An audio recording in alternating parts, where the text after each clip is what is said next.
makna surat Asy-Syamsi. A'udzubillahi minasyaitonirrajim. Bismillahirrahmanirrahim. Wasyamsi, demi matahari, waduhaha, dan demi terangnya matahari. Ini merupakan sumpahnya Allah atas nama makhluknya. Demi matahari dan terangnya matahari. Wal qamari, demi rembulan. Idza talaha, ketika menyusul apa rembulan, ha pada matahari. Demi rembulan ketika menyusul pada matahari. Maksudnya ketika matahari terbenam, maka muncullah rembulan. Wan nahari, demi waktu siang. Idza jallaha, ketika menampakkan apa waktu siang, ha pada matahari. Menampakkan atau memunculkan. Demi waktu siang ketika menampakkan pada matahari. Memunculkan matahari. Di waktu siang matahari muncul kembali. Walaili, demi malam. Idza yaghshaha, ketika menutupi apa malam, ha pada matahari. Demi waktu malam ketika malam hari itu menutupi matahari. Artinya saat tiba waktunya malam, matahari sudah terbenam, sudah tidak tampak. Was-samai, demi beberapa langit. Wama banaha, wama, demi zat banaha, yang mendirikan atau membangun siapa zat, ha pada langit. Demi langit dan zat yang mendirikan langit, zat yang menciptakan pada langit. Wal ardi, demi bumi. Wama, demi zat, maksudnya Allah, tohaha, yang membentangkan siapa zat, ha pada bumi. Demi bumi. Demi zat, maksudnya Allah, yang membentangkan pada bumi. Bumi dibentangkan untuk tempat tinggal manusia dan makhluk yang lain. Wa nafsin, demi diri. Wama, demi zat. Sawaha, yang menyempurnakan siapa zat, ha pada diri. Maksudnya Allah yang menyempurnakan pada diri. Demi diri dan demi Allah, zat yang menyempurnakan pada diri tersebut. Disempurnakan dengan cara diberi anggota badan, kekuatan, akal, dan lain-lain. Fa'alhamaha, lalu memberi ilham siapa Allah, ha pada diri. Fujuroha, pada durhakanya diri. Wa taqwaha, dan ketakwaannya diri. Lalu oleh Allah, diri itu diberi ilham. Diberi ilham mengerjakan kedurhakaannya dan mengerjakan ketakwaannya. Jadi orang mengerjakan durhaka, ketakwaan, itu juga kehendak Allah. Qad aflaha, ini isi sumpahnya. Qad aflaha, sungguh telah beruntung. Sapa man orang zakkaha, yang mensucikan siapa man, ha pada diri. Isi sumpahnya Allah, sungguh beruntung orang yang mensucikan diri. Maksudnya mensucikan dari perbuatan syirik, mensucikan dari perbuatan kemaksiatan. Orang yang bersih dari syirik, orang yang bersih dari kemaksiatan, sungguh dia sukses, dia beruntung. Artinya pasti dia bisa menikmati surga dengan dasar keimanan dan bersih dari syirik dan dosa. Wa qad khaba, dan sungguh telah rugi. Sapa man orang dassaha, yang menjerumuskan siapa orang, ha pada diri. Menjerumuskan atau mengotori siapa orang, ha pada diri. Jadi yang dimaksud dassaha itu, kalau bahasa Jawanya, ngeblesake, membenamkan. Maksudnya mengotori siapa orang pada diri, yaitu dikotori dengan perbuatan kemaksiatan. Sungguh telah rugi orang yang mengotori dirinya dengan perbuatan kemaksiatan. Orang yang selalu mengerjakan kemaksiatan, dia sungguh rugi. Rugi. Karena dia masuk ke dalam neraka. Semoga kita semuanya dibersihkan dari perbuatan dosa. Kadzabat, telah mendustakan. Sopo Samudu, kaum Samud. Kaum Samud itu nabinya Nabi Solih. Bitawwaha, sebab kedurhakaannya kaum Samud. Kaum Samud dengan kedurhakaannya dia telah mendustakan. Maksudnya dia durhaka pada Rasulnya. Dia mendustakan pada Rasulnya. Ketika itu, in ba'asa, berbuat, sopo ashkoha, lebih celakanya kaum Samud. Ketika itu, orang yang paling celakanya kaum Samud, dia berbuat. Maksudnya dia membunuh onta sebagai mukjizatnya Nabi Solih. Orang yang dimaksud yaitu dipimpin oleh Qudar ibnu Salif. Qudar bin Salif. Dia membunuh onta mukjizat sebagai bukti kerasulannya Nabi Shalih. Faqala, lalu berkata lahum pada mereka, sapa Rasulullah utusan Allah, naqatallah, ontanya Allah. Maksudnya, membiarkanlah kalian naqatallah pada ontanya Allah. Wasuqayaha, dan minumannya onta. Dan biarkan minumannya onta. Artinya biarkan onta itu minum di dalam sumur yang ada di kampung kaum Samud. Nabi Shalih menasehati pada mereka, kaum Samud. Wahai kaum Samud, biarkan onta mukjizat ini jangan dibunuh dan biarkan dia minum di sumur yang ada di kaum Samud. Ceritanya sebagaimana yang sudah dijelaskan. Jadi kaum Samud menuntut ayat mukjizat. Kemudian Nabi Shalih berdoa kepada Allah, lalu Allah mengeluarkan onta dari batu besar. Onta itu sebagai ayat mukjizat. Kebetulan di kampung kaum Samud ada sumur. Nah, di sumur itu onta juga berhak untuk minum. Sehingga gantian, sehari masyarakat, sehari onta, karena ontanya besar. Nah, kebetulan ketika jatahnya masyarakat, airnya habis, sehingga mereka marah, lalu Qudar bin Sarif yang memimpin untuk membunuh onta tersebut. Fakadzabuhu, lalu mendustakan mereka pada Rasul. Fa'aqaruha, maka melukai mereka pada onta, maksudnya membunuh. Fadamdama, maka merusak. Kalau bahasa Jawanya, fadamdama itu ngeblek-aki. Alaihim, atas mereka kaum Samud, sapa rabbuhum, Tuhan mereka. Bidampihim, sebab dosa mereka.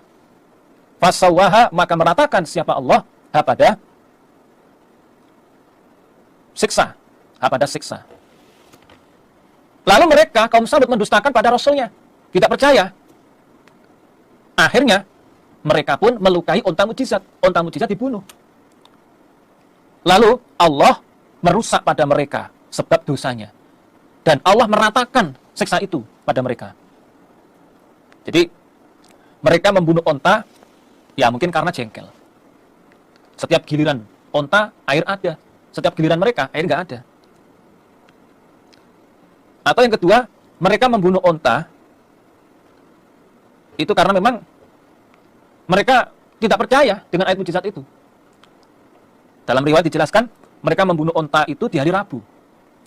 Hari Kamisnya, mereka disiksa. Wajahnya berwarna kuning. Hari Jumat, wajahnya berwarna merah. Hari Sabtu, wajahnya menjadi hitam. Hari Minggu, mereka disiksa, yaitu dengan disambar petir. Wala yakhafu, dan tidak khawatir siapa Allah, uqbaha, pada akibatnya siksa. Allah tidak khawatir, Allah tidak takut akibat siksa itu. Maksudnya, dengan Allah menyiksa mereka, Allah nggak takut dibalas. Siapa coba yang bisa membalas Allah? Wala yakhafu uqbaha. Allah nggak takut menyiksa mereka, karena mereka kufur. Alhamdulillah, khatam. Kita lanjut surat Al-Lail. Bismillahirrahmanirrahim. Wal-laili, demi malam. Idza yaksha, ketika menutupi apa? Malam. Wan-nahari, demi waktu siang. Idza tajalla, ketika tampak apa? Waktu siang. Maksudnya kelihatan. Di siang hari kelihatan, di malam hari tidak kelihatan. Wa ma, demi zat, khalaqa, yang menciptakan siapa zat, az-zakara, pada laki-laki, wal unsa, dan perempuan. Demi zat yang menciptakan jenis laki-laki dan jenis perempuan. Inna sa'yakum, ini isi sumpahnya. Inna sa'yakum, sesungguhnya perbuatan kalian, iku lasyatta, niscaya berbeda-beda. Sesungguhnya perbuatan kalian itu berbeda-beda. Amalan kalian itu berbeda-beda. Ada orang yang mengamal untuk mencari surga, untuk menetapi ketaatan. Ada orang yang mengamal untuk mencari neraka, yaitu berbuat kemaksiatan. Sebagaimana dalam sabda Rasulullah SAW dalam kitab Musnad Ahmad bin Hanbal. Ala inna bani adama khuliqu ala tabaqatin syatta. Memang oleh Allah diciptakan anak turun Adam itu dengan tabaqat yang berbeda-beda. Minhum man yuladu mu'minan wa yahya mu'minan wa yamutu mu'minan. Ada orang yang dilahirkan keadaan iman, hidupnya iman, dan matinya pun dalam keadaan iman. Yang kedua, wa minhum man yuladu kafirun wa yahya kafirun wa yamutu kafirun. Ada lagi orang itu dilahirkan kafir, hidupnya juga kafir, matinya pun juga kafir. Yang ketiga, wa minhum man yuladu mu'minan wa yahya mu'minan wa yamutu kafirun. Ada lagi orang itu dilahirkan keadaan iman, hidupnya keadaan iman, tapi matinya dalam keadaan kafir. Ada yang seperti itu. Yang keempat, wa minhum man yuladu kafirun wa yahya kafirun wa yamutu mu'minan. Ada lagi orang itu dilahirkan keadaan kafir, hidupnya juga keadaan kafir, tapi matinya Allah menghendaki dia keadaan iman. Ada yang seperti itu. Itulah yang dimaksud dengan inna sa'yakum lasyatta. Fa amma man a'to, fa amma man, maka adapun orang a'to yang memberi, siapa orang? Maksudnya dia memberikan hartanya kepada orang lain, atau dia membayar zakat, atau dia membayar infak. Wattaqo, dan takwa dia. Wasaddaqo, dan membenarkan dia bil husna, dengan kebaikan. Maksudnya membenarkan pada kalimat thayyibah, kalimat yang baik seperti Al-Qur'an, atau kalimat tauhid seperti la ilaha illallah. Fasanuyassiruhu, maka akan memudahkan kami Allah hu, pada orang, lil yusra, pada kemudahan. Adapun orang yang memberi dan takwa, menyetorkan zakat, infak, sedekah, dan dia membenarkan kalimat yang baik, kalimat thayyibah, membenarkan Al-Qur'an, kalimat tauhid, la ilaha illallah, maka kami Allah memudahkan dia pada kemudahan. Maksudnya oleh Allah dimudahkan untuk masuk ke dalam surga. Fasanuyassiruhu lil yusra. Wa amma man, dan adapun orang bakhila yang pelit dia, wastagna, dan mencari kekayaan dia. Maksudnya dia tidak pernah kenyang, dia selalu kurang. Wa kadzdzaba, dan mendustakan dia bil husna, pada kalimat yang baik, mendustakan Al-Qur'an, mendustakan kalimat tauhid la ilaha illallah. Fasanuyassiruhu, maka akan memudahkan kami Allah hu, padanya orang, lil usra, pada kesulitan. Maksudnya masuk neraka. Adapun orang yang pelit dan mencari kekayaan, dia tidak pernah merasa kenyang, terus mencari kekayaan, dan mendustakan pada kalimat yang baik, mendustakan Al-Qur'an, mendustakan kalimat tauhid, maka kami Allah mudahkan dia menuju pada kesulitan. Maksudnya dimudahkan untuk masuk ke dalam neraka. Ayat 10, ayat 7, Allah memastikan orang yang baik itu oleh Allah dimudahkan untuk pada kemudahan. Maksudnya dimudahkan untuk jalan masuk surga. Ayat 10, Allah memudahkan untuk kesulitan bagi orang yang jelek, orang yang kufur. Oleh Allah dimudahkan untuk menuju ke neraka. Nah, di sini menunjukkan bahwa Allah sudah memberikan qadar. Semua dikodar oleh Allah, dikodar baik, dikodar jelek, dikodar surga, dikodar neraka. Sebagaimana di dalam sebuah hadis Rasulullah SAW pernah bersabda dalam kitab Sahih Bukhari, "Ma minkum min ahadin wa ma min nafsin manfusatin illa kutiba makanuhu," saya ulangi, "illa kutiba makanuha minal jannah wan nar." Jadi setiap kalian itu sudah dikodar tempatnya, surga atau neraka. Wa illa qad kutibat syaqiyatan aw sa'idatan. Juga dikodar untung dan celaka. Itu sudah ada kodarnya. Qala rajulun ya Rasulullah, afala nattakilu ala kitabina wa nada'u al-amala? Faman kana minna min ahli sa'adah, yo fasa yasiru ila amali ahli sa'adah. Wa man kana minna min ahli syaqa, fasa yasiru ila amali ahli syaqa, ahli syaqawah. Lalu ada sahabat yang bertanya, wahai Nabi, kalau begitu apa enggak sebaiknya kita pasrah saja? Toh orang kalau dikodar beruntung pasti dia akan mengerjakan amalan yang menuju pada keberuntungan. Orang kalau dikodar celaka, dia pasti akan beramal mengerjakan amalan-amalan ahli celaka. Ngapain coba kita beramal? Toh sudah ada kodarnya. Ada sahabat yang bertanya seperti itu. Qala amma ahlus sa'adah fayassaruna li amali ahli sa'adah wa amma ahlus syaqawah fayassaruna li amali ahli syaqa. Nabi bersabda, orang itu kalau dikodar beruntung, dia akan dimudahkan untuk mengerjakan amalan-amalannya orang yang beruntung. Dia kalau ahli surga akan dimudahkan untuk mengerjakan amalan ahli surga. Begitu pula orang yang dikodar celaka. Delalah dia itu akan mengerjakan amalan-amalannya ahli celaka. Dia dikodar ahli neraka, dia delalah mengerjakan perbuatan amalan-amalan ahli neraka. Banyak kemaksiatannya. Nah, dengan penjelasan seperti itu, lalu Nabi membaca surat Al-Lail ini.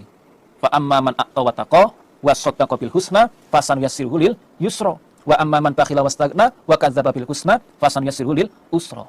Ya, memang semua ada kodarnya. Akan tetapi kita nggak boleh hanya mengandalkan kodar. Kita introspeksi diri. Apakah saya ini ahli surga? Kok saya sering berbuat kemaksiatan ya? Nah ini. Introspeksi diri. Apakah saya ini ahli neraka ya? Kok iya saya kok selalu memperbanyak dosa?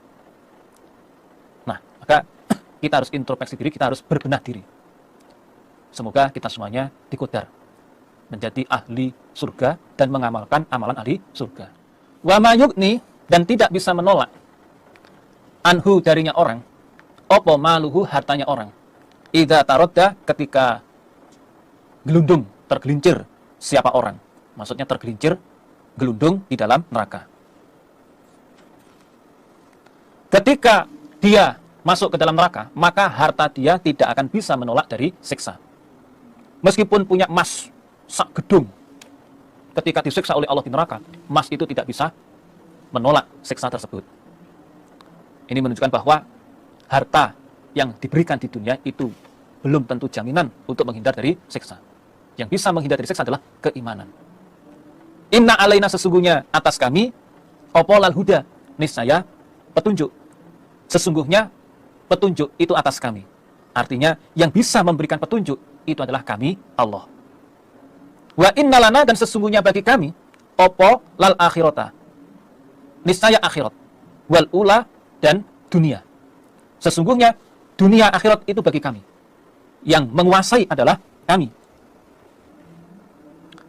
Fa'andartukum, maka menakut-nakuti aku pada kalian, naron, pada api neraka. Taladdo, yang menyala-nyala apa? Api neraka. Lalu kalian, yaitu terutama orang-orang kafir, jika kalian tetap kafir, aku takut-takuti, aku peringatkan adanya siksaan api neraka yang apinya itu menyala-nyala. Apinya menyala-nyala. Di dalam sebuah hadis, Rasulullah Shallallahu Alaihi Wasallam pernah bersabda, Inna ahwana ahli nar azaban man lahu na'lani wasyirokani min narin yakli min huma dimaguhu kama yakli al mirjalu ma yaro anahadan asyadu minhu azaban wa innahu la ahwanuhum azaban. Rasulullah Shallallahu Alaihi Wasallam bersabda, sesungguhnya penduduk neraka yang paling ringan siksanya adalah seorang laki-laki yang mempunyai 2 sandal, dia memakai 2 sandal, dan 2 tali sandal itu dari neraka. Kemudian otaknya mendidih, bawahnya dibakar, otaknya mendidih, saking panasnya. Orang tersebut merasa bahwa tidak ada orang lain yang disiksa lebih pedih daripadanya, padahal siksanya adalah yang paling ringan di antara mereka, yaitu pamannya Nabi. Ini yang paling ringan. Yang paling ringan seperti ini, apalagi yang lain. Naudzubillah min dzalik. Semoga kita semuanya diselamatkan dari siksa api neraka.